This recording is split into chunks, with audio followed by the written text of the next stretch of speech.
The Moroccan Sahara, 7 hours east of Marrakesh.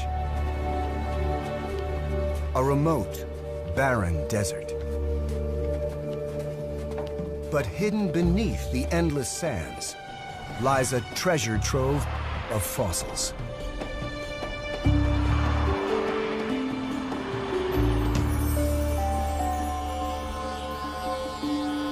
Morocco's ancient rock has preserved an amazingly complete record of life here.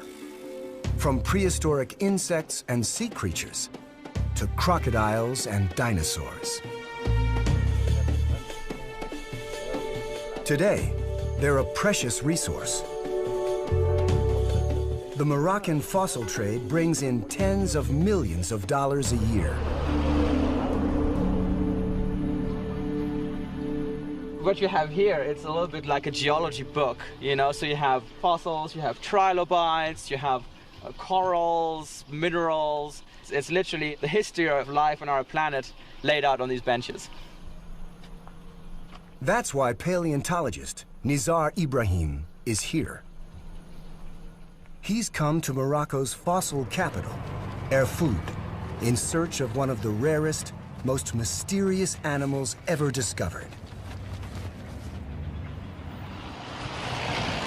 A killer, even larger than T-Rex.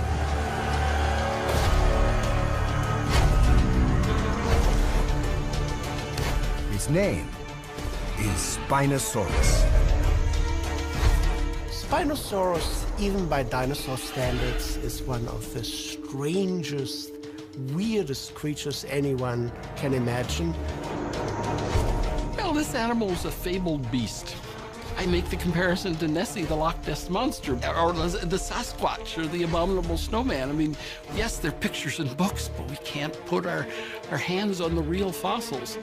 Spinosaurus is one of the great mysteries of the dinosaur world. This is an animal that we know was enormous, we know was very strange, but short of that, we don't know that much about it.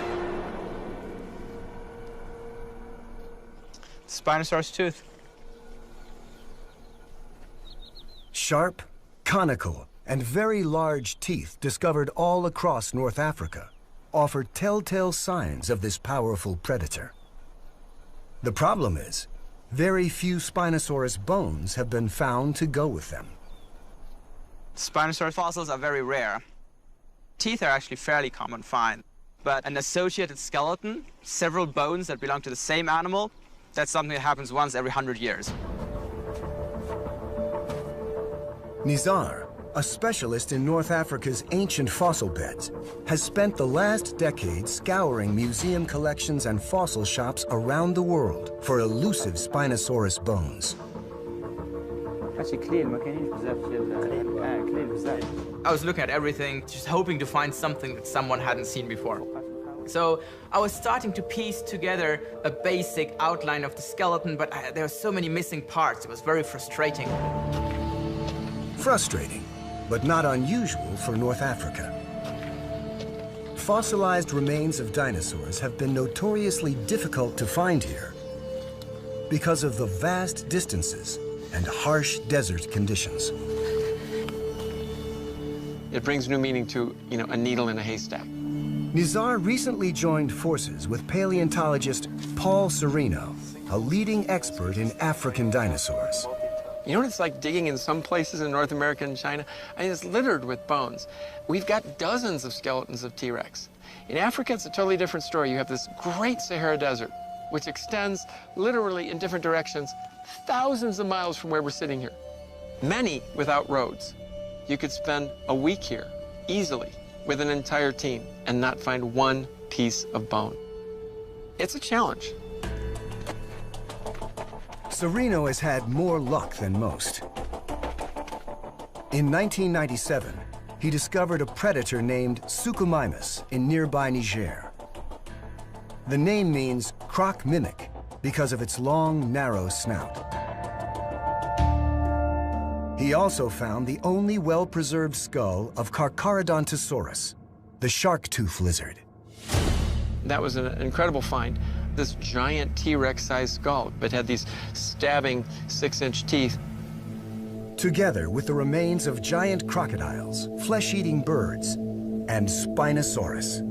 The few fossils found here indicate that 95 million years ago, this may have been the most dangerous place in the history of Earth.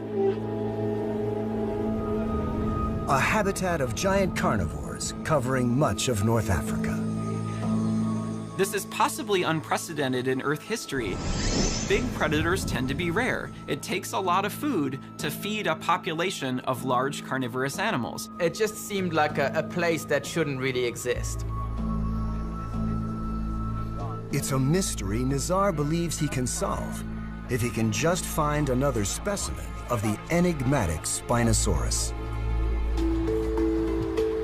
But before venturing further into the desert, Nizar's quest takes him to Germany and the castle of an eccentric aristocrat, Ernst Stromer. The little we know about Spinosaurus begins with him.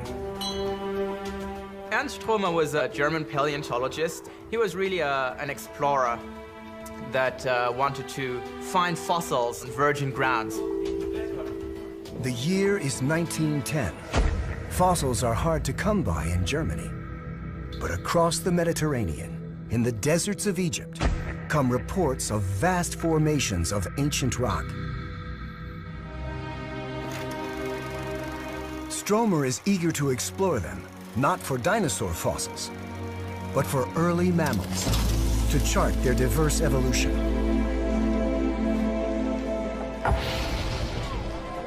With the help of an Austrian fossil hunter named Richard Margraf, he scopes out several locations. The most promising, according to their crude geological maps, appears to be the Bahariya oasis on the edge of the Sahara Desert.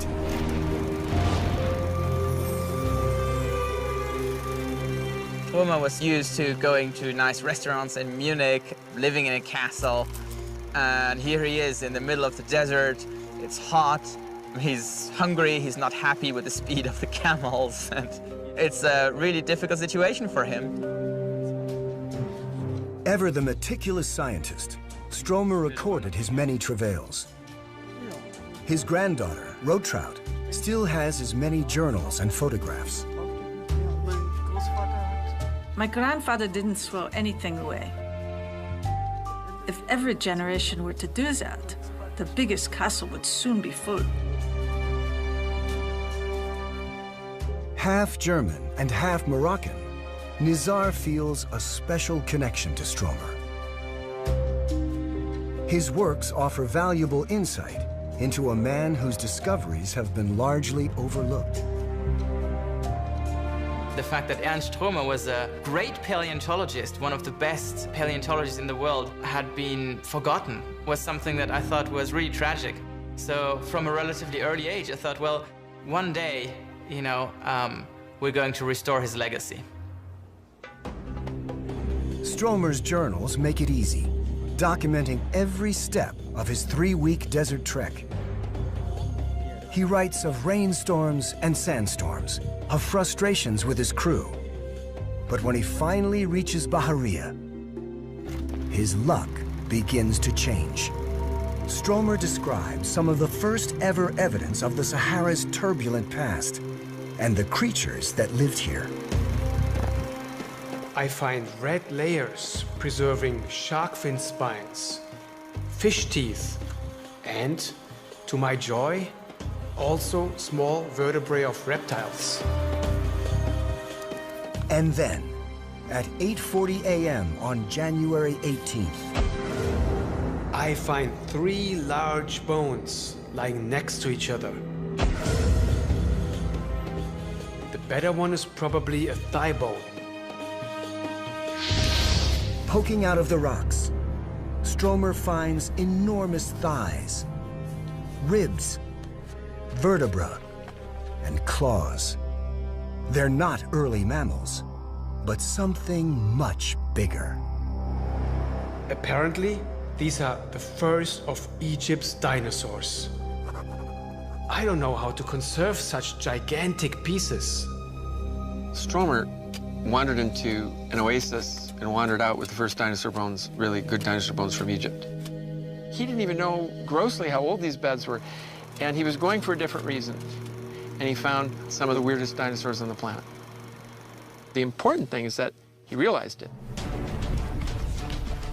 Stromer changes course from mammals to dinosaurs and dispatches Marggraf on more fossil-finding expeditions to Bahariya.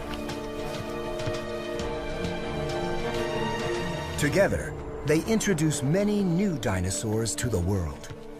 A large plant eater, Aegyptiasaurus. Killer carnivores, Bahariasaurus and Carcharodontosaurus.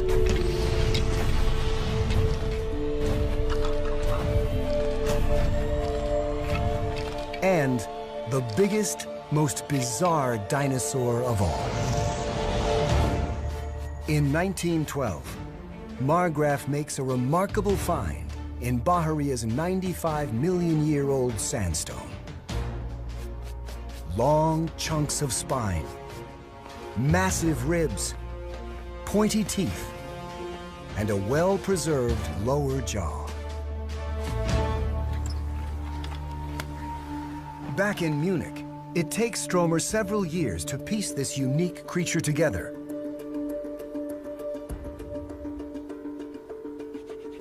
He describes an animal with jaws like a crocodile, smooth cone-shaped teeth, razor-sharp claws, 6-foot spines comprising a magnificent sail, and an overall size larger than any other predatory dinosaur, including T-Rex, which had only recently been discovered in North America. Stromer was amazing at how well he understood this animal from the pieces that he had. He realized that he was dealing with something that was like nothing else that had been found anywhere else in the world. In 1915, Stromer dubs his animal Spinosaurus aegyptiacus, the spined lizard of Egypt. For the next several decades, the skeleton becomes a popular attraction at Munich's Natural History Museum. But that all changes when the Nazis rise to power. An outspoken critic of the regime, Stromer suffers terribly during the war. All 3 of his sons are sent to the front lines. Only one, his granddaughter Rotraut's father, survives. And if that isn't enough, even Stromer's life's work becomes a casualty of war. We're in Munich here, Neuhauserstraße 51. This is the exact place where the Spinosaurus skeleton was mounted. It was a great collection, one of the biggest natural history collections in Europe. So Stromer was very proud of the things he had found, and he tried very, very hard to have them put into a safer location. But the museum director, a dedicated Nazi, refuses to move the fossils. And on the night of April 24th, 1944, hundreds of Allied bombers drop thousands of bombs on Munich. The museum is destroyed. Spinosaurus is lost to history.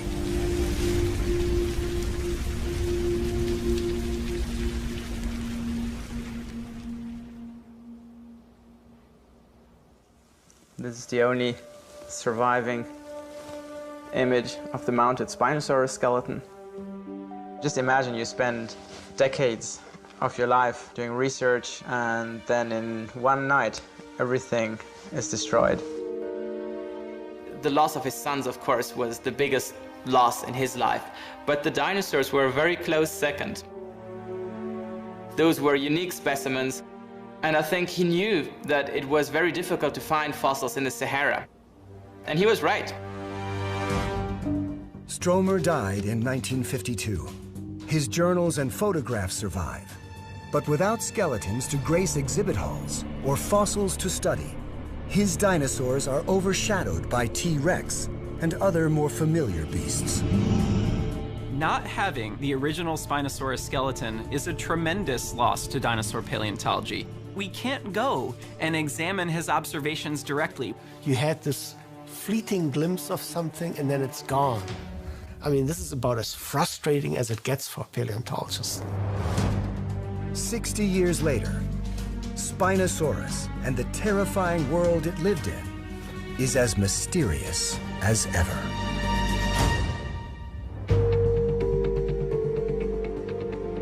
Over the decades, a few Spinosaurus bones have turned up from across North Africa.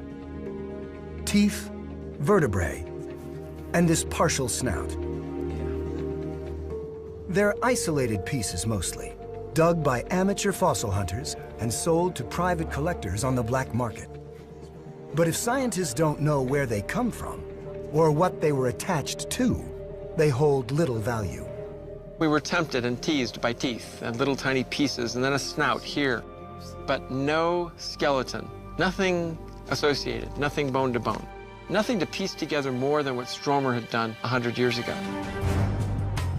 But then suddenly, everything changes. At the Natural History Museum in Milan, Italy, Cristiano del Sasso receives a large collection of bones from an Italian fossil trader. He's told they're from Morocco, likely spirited out illegally. They all seem to be from a single specimen. And they bear a striking resemblance to Stromer's lost Spinosaurus. Cristiano quickly connects with Nizar, knowing he'd been obsessing over Spinosaurus bones for the last decade. They said that it's a large predatory dinosaur and that I should see it.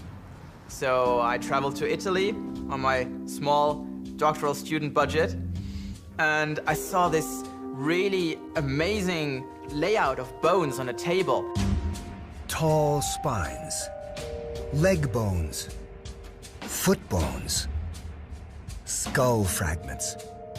It was a collection of fossils, even more complete than Stromer's. I was just amazed. It was, a difficulty breathing or just thinking, my God, is this what I think it is?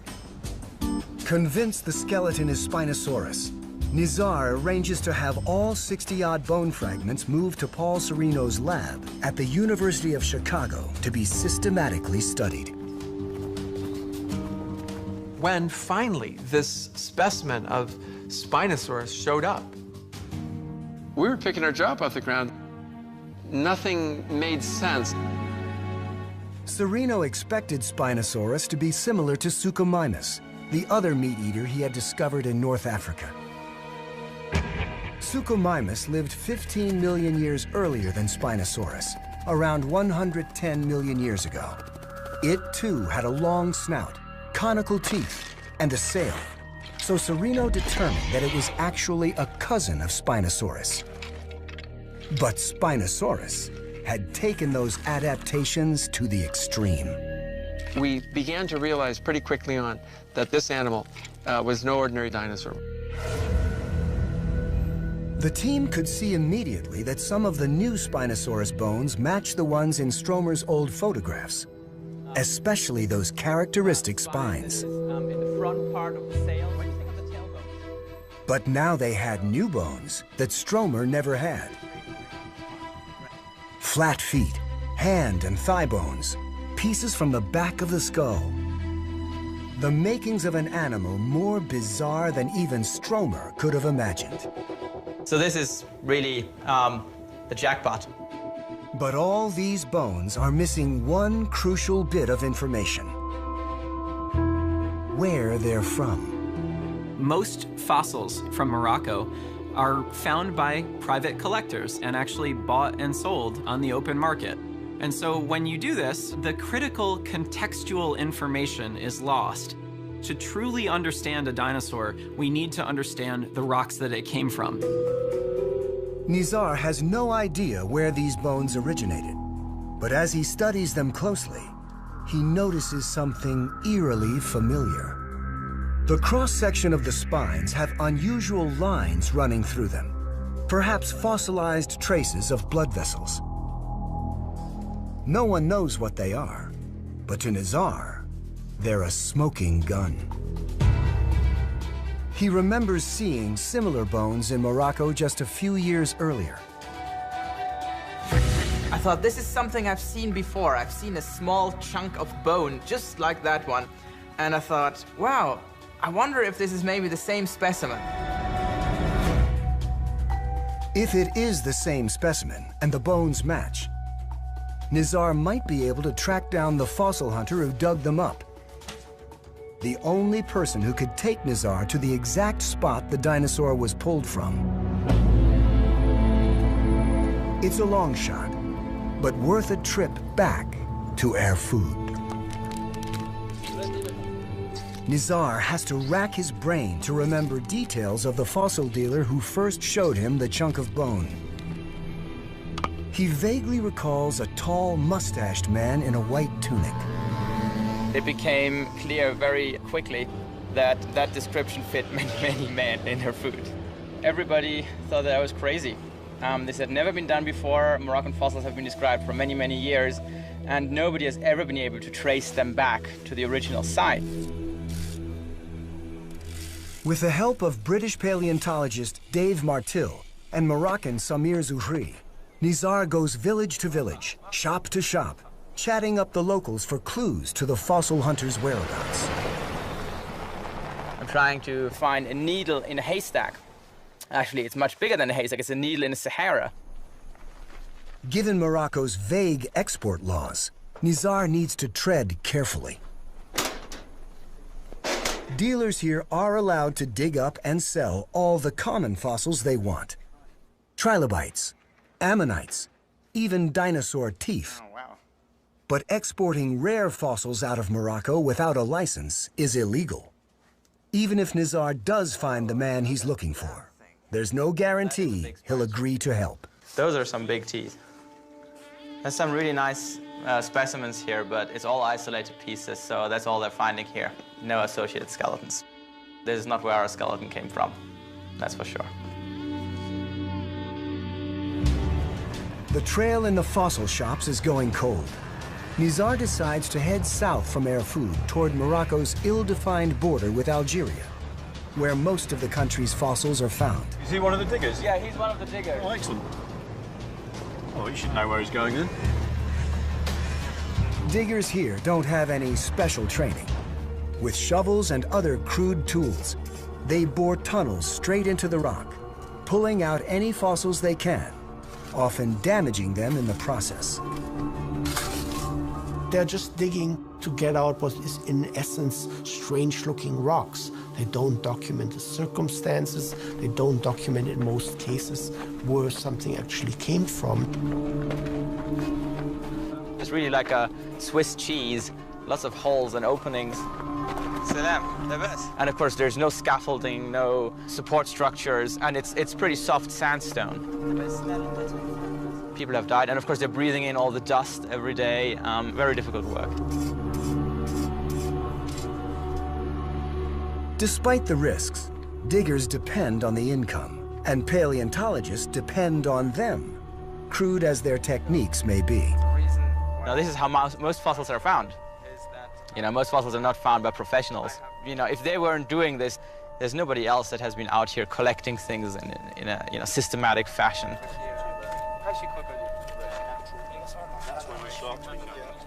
So far, there's no sign of the mystery fossil hunter.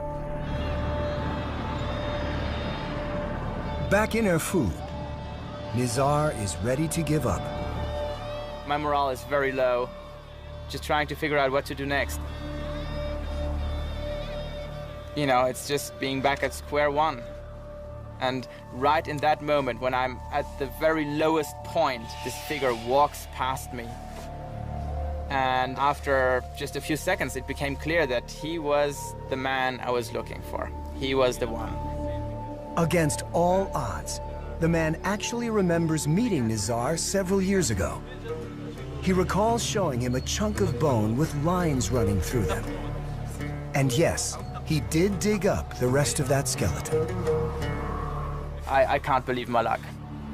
Worried that the skeleton is now illegally abroad, the man insists that his identity be concealed. Nizar tries to convince him, in Arabic, to lead them to the dig site. He's concerned because he thinks that if someone recognizes him, he might get into trouble. So I explained to him that this is not a fossil dealer situation. I'm studying these fossils. I want to know where exactly they came from, and they'll return to the country of origin. The man agrees, finally, to take Nizar to the site where the fossils were pulled from the ground. After nearly an hour drive, most of it off-road, and a 30-minute trek up the side of a mountain, the dealer leads Nizar to a nondescript-looking hole in a hillside.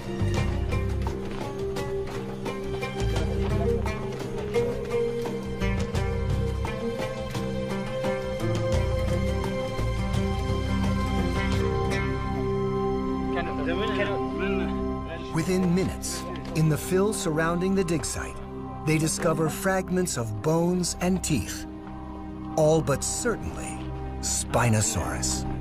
This is amazing. I mean, this will take some time to sink in, but this is amazing. It feels really surreal.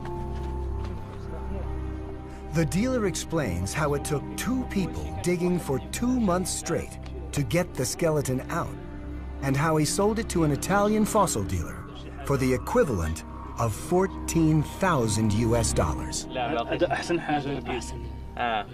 This is the best thing he's ever found, and he's never found anything even close to that in terms of completeness. You find pretty bones, but never, ever a partial skeleton.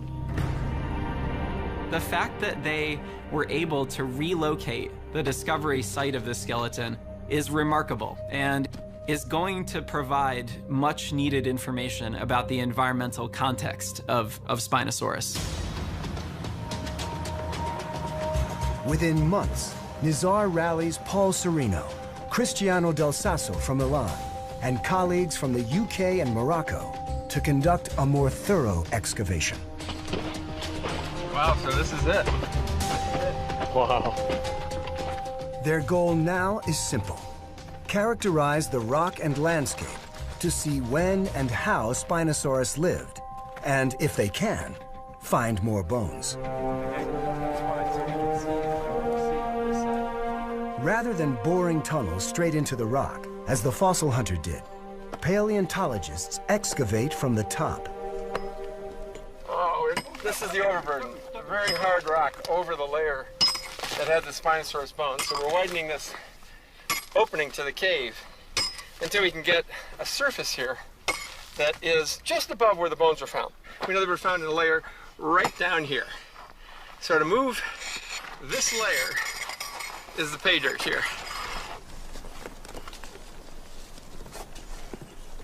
At the bottom of the hill, Dave Martill takes a different tack, sifting through the tons of fill the local digger already discarded. This stuff here is the overburden that the original guy who made the discovery threw to the side while he was trying to excavate the bones. But I don't think he was looking carefully enough, so I'm going through all of this.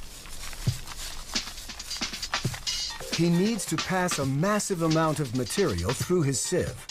But after several hours, Dave strikes pay dirt. Chunks of cone-shaped teeth, even a piece of jawbone that are all classic Spinosaurus.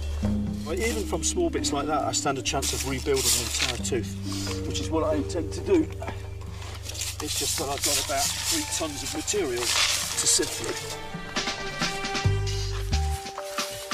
The scientists scramble over the rocks for days, retrieving and assembling as many bits and pieces of the skeleton as they can.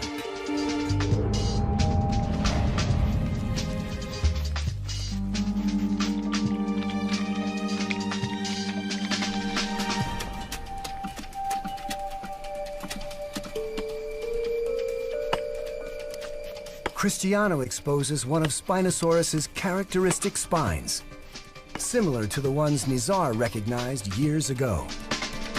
This is the same shape, same size of the specimen we already know well. It is another confirmation that this is the specimen we were looking for.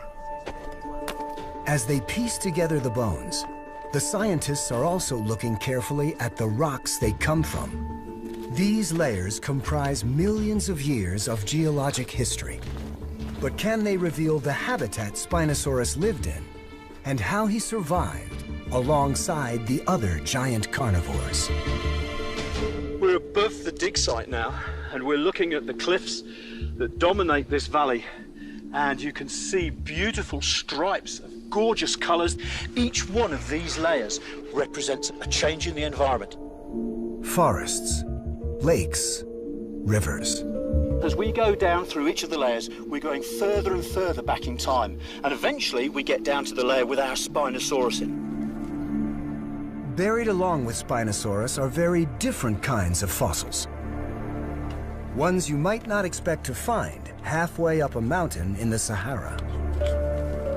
This is full of lots of shells. There we go. That's a little sea urchin. Sea urchins, mollusks. Oh, that's lovely. That's a nautilus. Fossils of marine animals dating back to the Cretaceous period, 95 million years ago. Back then, sea levels were over 100 meters higher than they are today. Much of this place was underwater, inundated by rivers and lakes, and a massive ancient sea. Fossils of similar age found across North Africa reveal that this lush ecosystem once stretched from here in Morocco all the way to Egypt. And Spinosaurus, along with the other giant predators, lived throughout all of it. It's meat eaters, and more meat eaters. Here it is, this chamber of horrors, this scene of carnage and destruction. You know, it's a very, very striking image. Problem is, it's a scene that continues to confound paleontologists. They've found all these fossils of carnivores from this period, but relatively few herbivores for them to eat. This is unheard of. There's too many predators. And when you look for the herbivores that are found in the formation, you really have a tough time. I mean, they're not only underrepresented in bones and teeth, but it's hard to find a herbivore footprint. Stromer himself realized this puzzle. You know, there's all these big carnivorous things around, but nothing, nothing obvious for them to eat. Unless they were eating something else. There's another bivalve. There's lots and lots of bivalves. There are lots of shellfish in the fossil record, but also much larger sea creatures, like coelacanth, sawfish, and lungfish. A perfect meal for any dinosaur that could catch them. We're not talking about small little salmon. We're talking about giant 12-foot, 16-foot aquatic creatures. So one of these animals can easily feed an animal the size of Spinosaurus, no problem. That Spinosaurus, with its croc-like snout and conical teeth, was built to catch fish is an idea even Stromer had considered. Hey guys, I got some more of this too. Look at this. But in the history of paleontology, no one has found evidence that any dinosaur spent much of its life in water. If the new bones reveal Spinosaurus could, it would be the first. And that may help solve the mystery of North Africa's predators.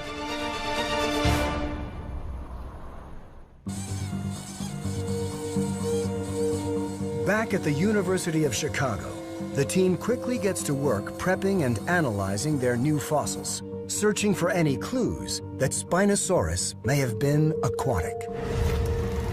A full century after Ernst Stromer first studied and described Spinosaurus, Nizar and Paul finally have a new skeleton to study. Extremely exciting to hear that there was a skeleton out there. It's like, wow. Paleontologists have been awaiting the discovery of a new Spinosaurus skeleton ever since the first one was destroyed. Now just imagine if we lost all of this in a single night. Yeah, well, if there's any threat of a bombing raid here, we are hiding these fossils in the deepest cave. Just to be safe, the first order of business, copy the bones. While Stromer described all of his bones by hand, Nizar and team use a CT scanner to digitize theirs in, bone by bone, producing a three-dimensional picture accurate down to a fraction of a millimeter. Back in the lab, paleo artist Tyler Keeler then manipulates the hundreds of files and begins assembling a virtual Spinosaurus.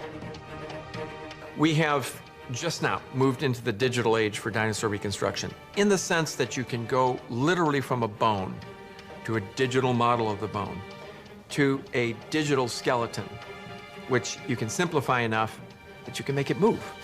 You can make it walk. You can ultimately put skin on it. The skeleton is about 40% complete, a surprisingly high number compared to most specimens.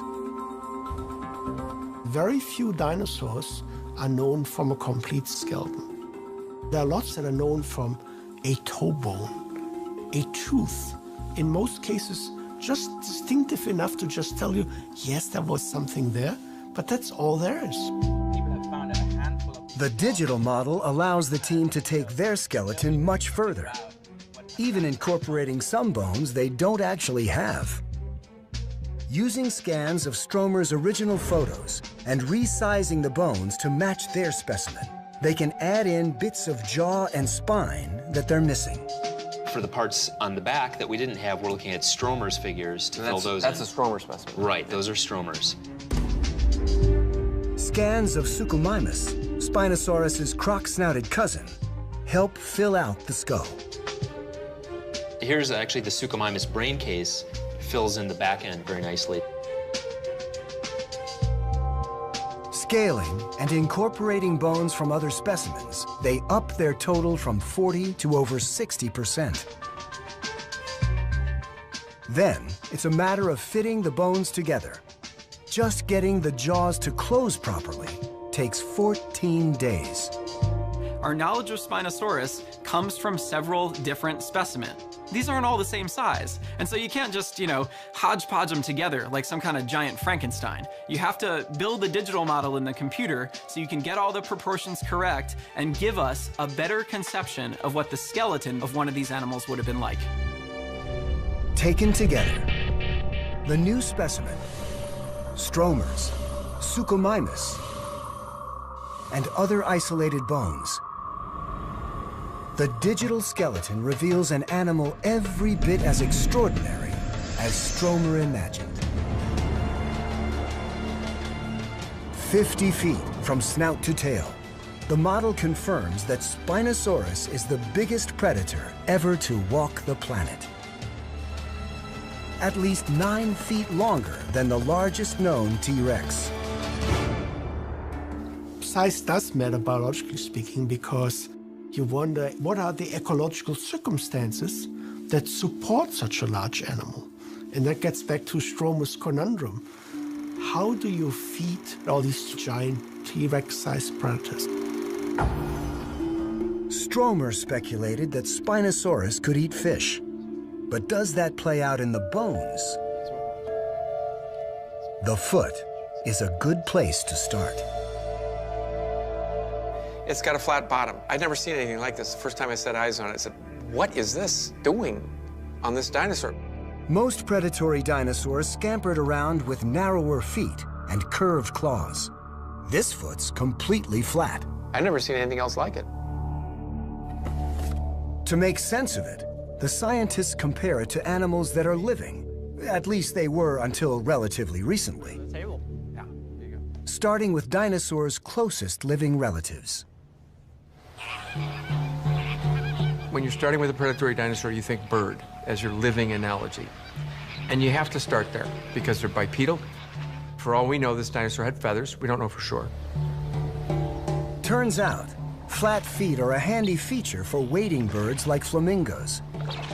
They help keep them stable in wet sediment.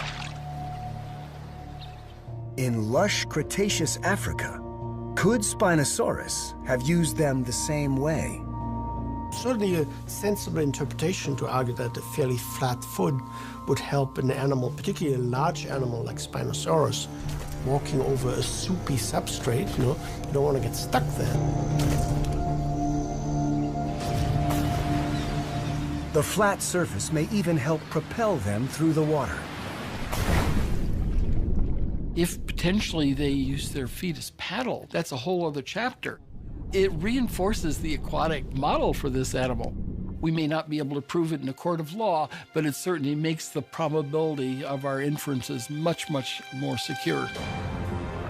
For more evidence, the scientists looked to Spinosaurus's other living relatives, crocodilians, which branched off from dinosaurs about 200 million years ago. Animals like this 250-pound tame alligator named Bubba. Bubba's a reptilian ambassador of sorts, allowing Paul and Nizar to get much closer to a large reptile than they probably should. Bubba is so kind to be able to lift up its hand and spread the toes so you can really see the anatomy of a live crocodilian. The potential for webbing on its feet. Its smooth, cone-like teeth. No bumps, no ridges, just basically a conical tooth, which is your basic fish-eating tooth. Its long, narrow skull. Crocodilians in general, when they become more fish-specialized, the skull becomes narrower and longer. Right, because you want as little water resistance as possible. Even the sensitivity of its snout. Every little polka dot on every scale is a special sensory cell. And we see all these openings on the front of the snout of Spinosaurus. Used for detecting motion in dark, murky water. The tail may also have helped. Combined with the flat foot, it may have gracefully propelled Spinosaurus through the water. Much like this animal. Whoa, there he goes. See, look at that. He uses the tail to get going. The comparisons all point to a creature that was well suited for getting around in the water and hunting fish. But what about that giant sail? Neither birds nor crocs have that. From the old research journals, Nizar learns that Stromer had asked the same question and had found one animal to compare it to, the crested chameleon.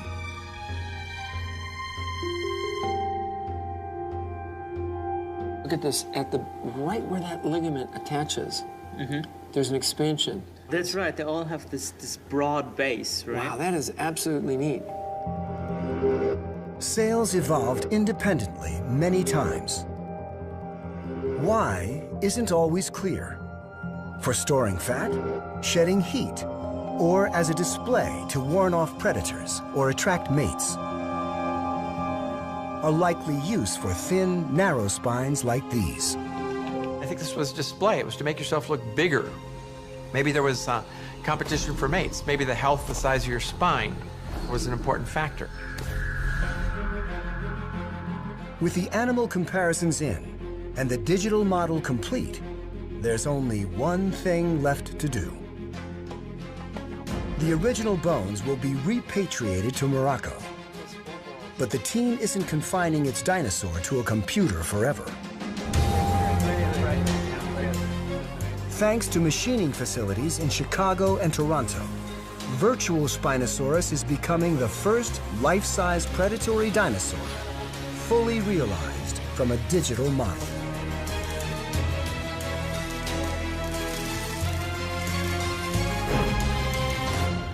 Seeing it for the first time, up close and personal, Paul and Nizar are confronted with just how massive Spinosaurus is, and how bizarre. It's front heavy. You've got an 8-foot-plus sail made of solid bone.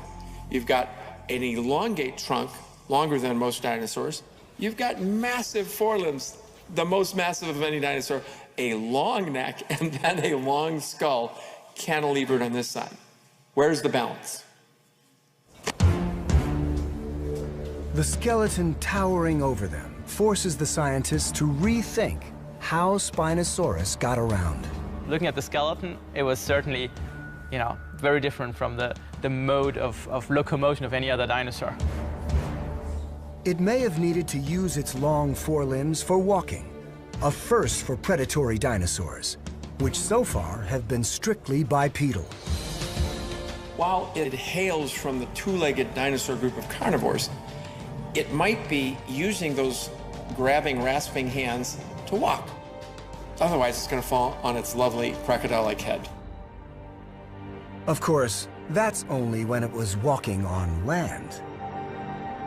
More likely, the finding is another strong indicator that Spinosaurus is different from any other dinosaur ever discovered. It appears to have forsaken the land, evolving over millions of years to thrive in water.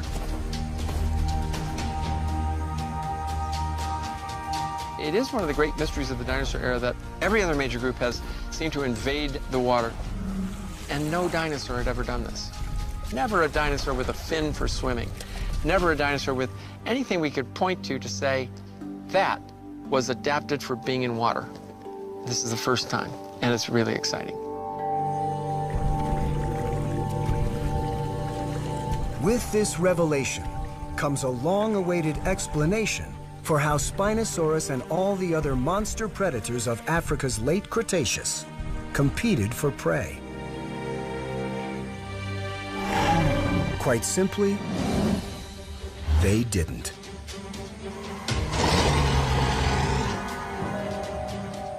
Some large dinosaurs would have preyed on the region's limited meat supply. Spinosaurus may have only come up on land when it needed to lay eggs or move to another river. But put it in the water, and it was perfectly adapted to hunt a boundless supply of fish.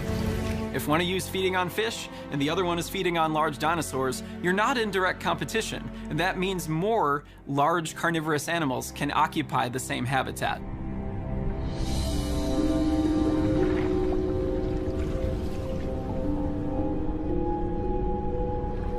Paddle-like feet and powerful tail propel it through the murky, turbid water. Sensors in the snout help home in on prey. And at precisely the right moment, Spinosaurus does what its body is built to do.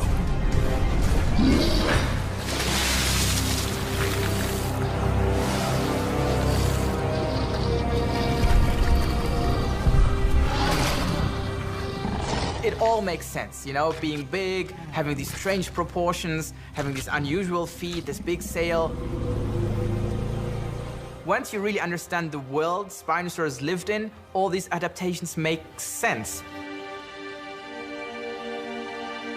And now, Spinosaurus makes sense too.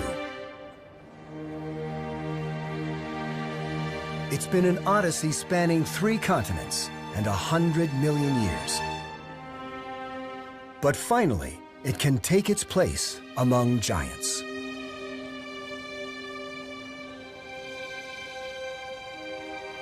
It is the weirdest, largest predatory dinosaur that we may ever find in our lifetime.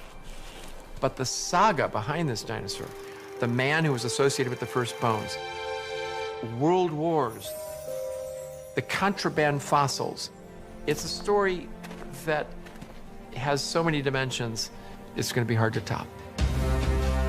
Spinosaurus hadn't really captured the public's imagination because it just wasn't real. It was like a made-up dragon. But with this skeleton, things are going to change. It's absolutely going to capture the imagination of the world. Spinosaurus, the world's first aquatic dinosaur. The largest predator is the lost killer of the Cretaceous.